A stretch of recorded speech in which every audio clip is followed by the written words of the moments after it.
በሙሉ ስለጠፋባት አንዲት ሴት በንጹህ ድምጽ ነገራት። እውነቱ ይህ ነው አላት። ይህን ስትሰማ ጓደኛው ደንግጣ ወደ ውሃው ዘላ በመግባት ከሌሎች ወንድ ጓደኞቿ ጋር በመጫወት ጀመረች። ቬነም ጓደኛ በውሃው ውስጥ ከሌላ ሰው ጋር ስትዝናና ሲያይ ቅናትና ህመም ተሰማው። ሳያስብ እሱም ወደ ውሃው ዘለለ።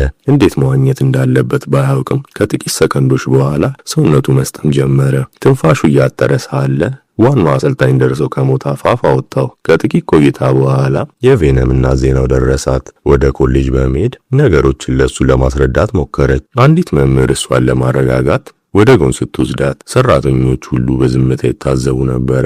ነገር ግን የእናትየው ቁጣ ሊገታ አልቻለም። በስቃይ ያለቀሰች ህይወቷን ሙሉ ብቻዋን ስታገል እንደኖረች ተናገረች። አሁን ግን ልጇ ተስፋ ቢስ ሆኗል። የስነ ልቦና አማካሪውንም ተጋፈጠች እና በእርጋታ የተጀመረው ውይይት በድንገት ወደ ጩኸት ተቀየረ። እናንተ ሰዎች ገንዘቡን ለምን ትቀበላላችሁ ስትል ጮኸች። ልጄን ማስተካከል የእናንተ ኃላፊነት ነበረ። የተሰበረ ልቧን ቁጣ በመምህሯ ላይ